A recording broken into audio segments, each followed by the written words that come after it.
program, but you were one of the public faces of the Obidient Movement and the 2023 Obidati presidential campaign. Many Nigerians who trusted your judgment now say you've betrayed them. Have you betrayed the movement, or do you believe the movement betrayed you? Very, very funny. Well, it's not funny, actually. It's a very, it is reasonable. Yeah, it is, because you see, quite unfunny question. When I left the APC to take up the role of National Deputy Campaign Manager for Obidient Presidential Campaign Council, President Muhammadu Buhari's aircraft was in my hangar for a major overhaul. You know the C-check, D-check that people normally do overseas? My hangar runs that, and first of its kind in West and Central Africa, and privately owned by me and my team.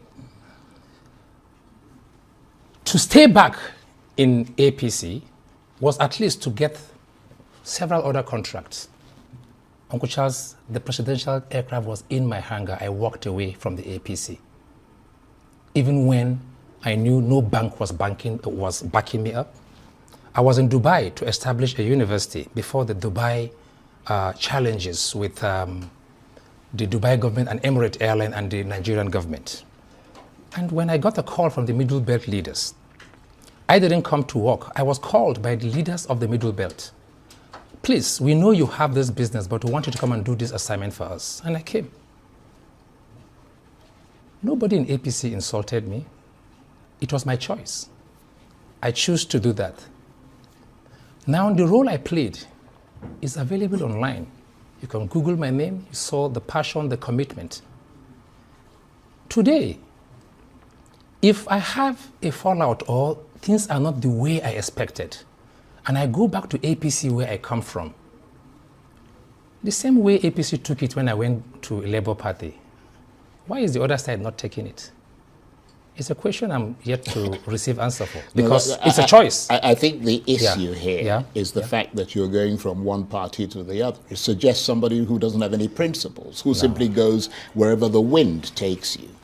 I was in APC. I mean? So the issue is not how they react. The Peter Obi has changed party how many times? Atiku has changed party how many times? Yeah, but don't they have principles? No, what I'm trying to, I'm talking about you. I'm not talking about, everybody has different reasons. Exactly. We're looking at the reasons why you did the things that you did. Yeah.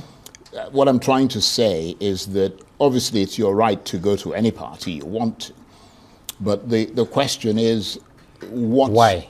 Well, why you think that there is some justification, or that the people who you, if you like, try to engender their trust, and now, for all intents and purposes, has broken that trust, why they shouldn't react negatively to you. So I mean, you're saying that the APC couldn't care less whether you left or not. I mean, that's the APC.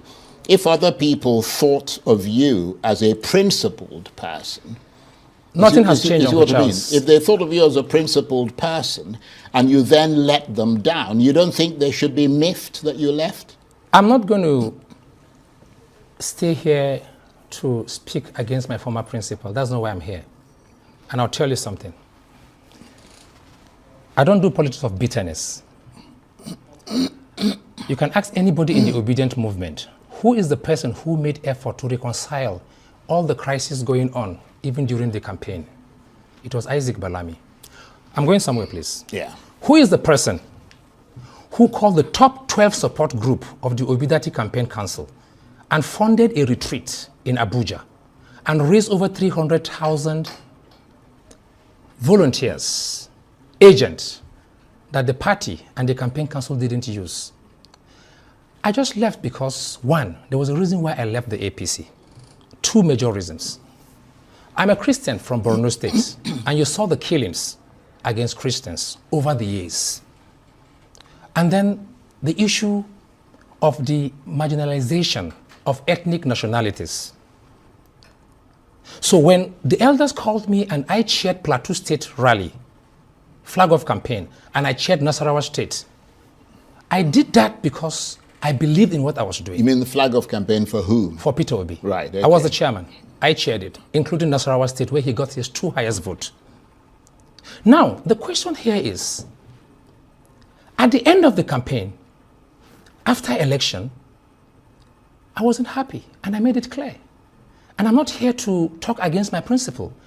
Not just me, from Valentine Ozibo to Kenneth Okonkwo to everybody who played critical roles, including the late Dr. Doyin Okupe, we all know what happened.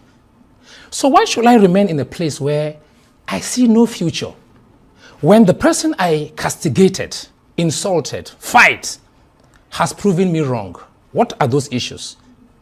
In the history of democracy since 1999, since we returned back to democracy, there's no president in the history of Nigeria that has supported and been fair to ethnic nationalities in Nigeria like President Bola Ahmed Tinubu. I've seen the reforms. Since the late 70s, the Bretton Woods institution has made it clear. You can see the numbers. Even in the last, since this government returned back to power, over $109 billion US foreign direct investment, things are happening already. The local government autonomy, the recognition. You see, politics is all about interest. It's not about religion. When you go to your village, yes, you think the lives of the people in your village has improved? Uncle Charles? Well, a straightforward question. Straightforward. Let me tell you this. Do you think their lives have improved? The challenge we have... Or is there a greater burden on you as someone who is successful from that village? Is there a greater burden on you to look after them? Because the hallmark for measuring the success of a government is not numbers written on a screen or quotes from people who come there to make quotes. It's about how it touches the lives of ordinary people. Uncle Charles, I will be a liar. You see what I mean? I will be a liar to come open air and say there's no suffering in the land. But I'll also be blind and very, very unfair to say there are no economic reforms since 70s that is happening for the first time that is, affecting people, including myself, including everybody. The question here is, you see, as I speak to you now, it is now that people from the South for we in the northeastern part of the country, we've seen worse. We've seen worse. And what is happening now is not new to us because we've seen worse things during when the Boko Haram was at its peak. Today, as I speak to you now, all my people call me to ask for is fertilizer. They are going back to their farms. Uncle Charles, there was a time when for 3, 4, 5 years, nobody could go to his farm. I'm not saying security is perfect now. I'm not here to say that President Bola Ahmed Tinubu is 10 over 10. Neither am I here to insult people that I've worked with in the past. I'm just here to say that we can see the fairness. You see, politics is all about interest, Uncle Charles. I know somebody who told me, he said, Balami, I know that it will be difficult for Obi to become president, but Obi has given the Igbos a voice. Obi has given the Igbos a recognition. For once now, an Igbo man can come and get 6 million votes. And he's happy about that, whether Obi wins or not. People have different reasons for supporting people. For me, I am not just from the Northeast. At least I'm the Ochurozo one of Ibagwa, Nike in Enugu. I have supported the Igbos. Evidence are there.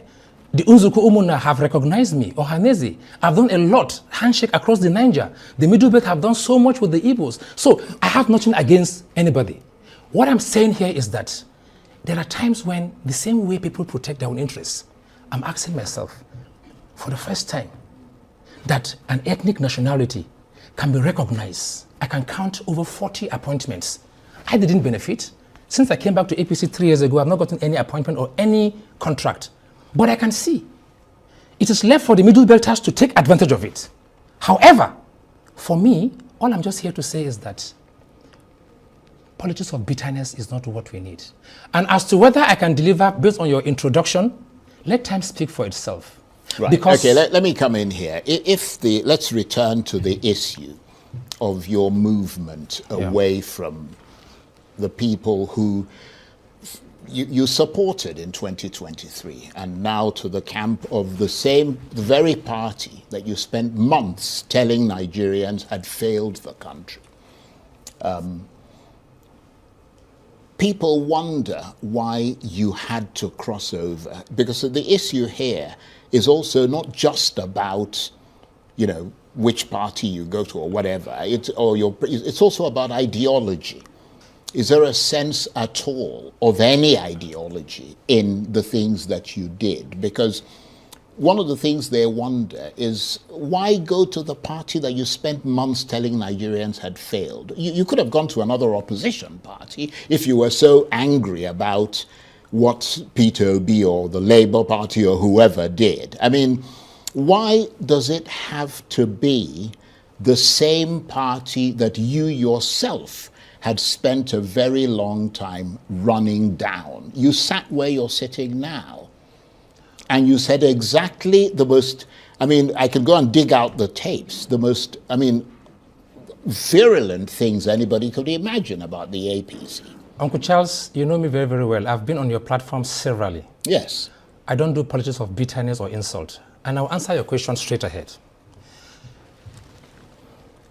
I went against the APC. I left APC for Labour Party because of those two reasons.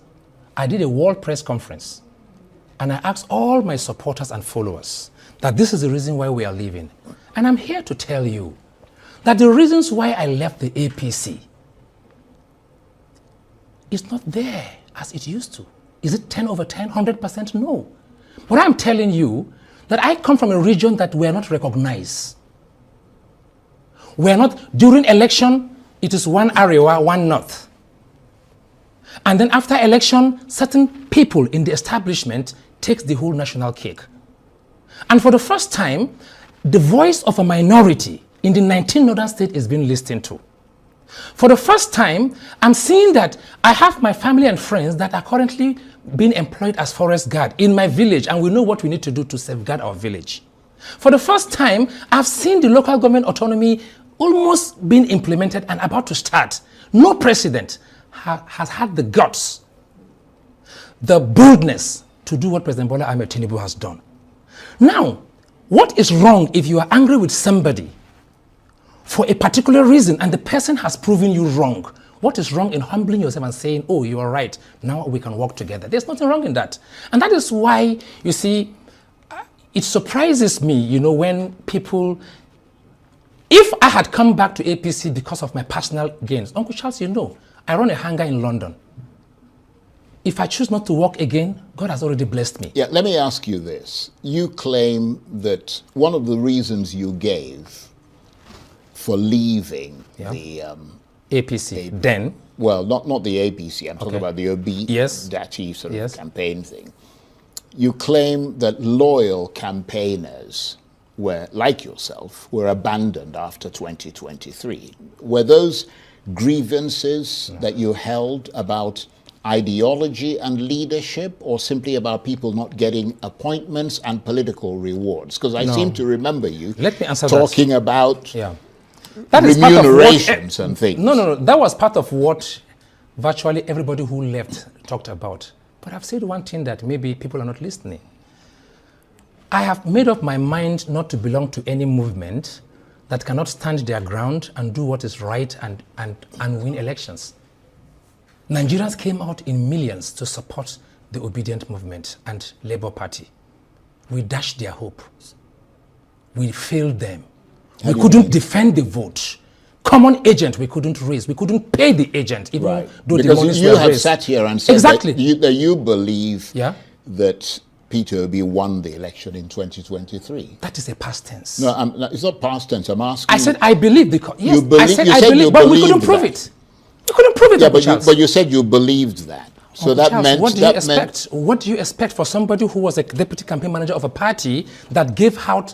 I gave my all. So basically, you lied then if you said that Peter Obi won, and now you're saying that he did. You don't believe he won. I'm trying to understand. No, you see, these are two separate things. Whether he win or I am telling you here that we went to court and we had no from EC. It is because we had no agents. Yeah, but there's a place I'm going to. And I put my resources. There's a place I'm going to. You have to listen to this, please. I put my resources, call the top 12 campaign support organizations, raised almost 300,000 support groups, put my resources, organized a training for the agents, and the party and the campaign council showed no interest.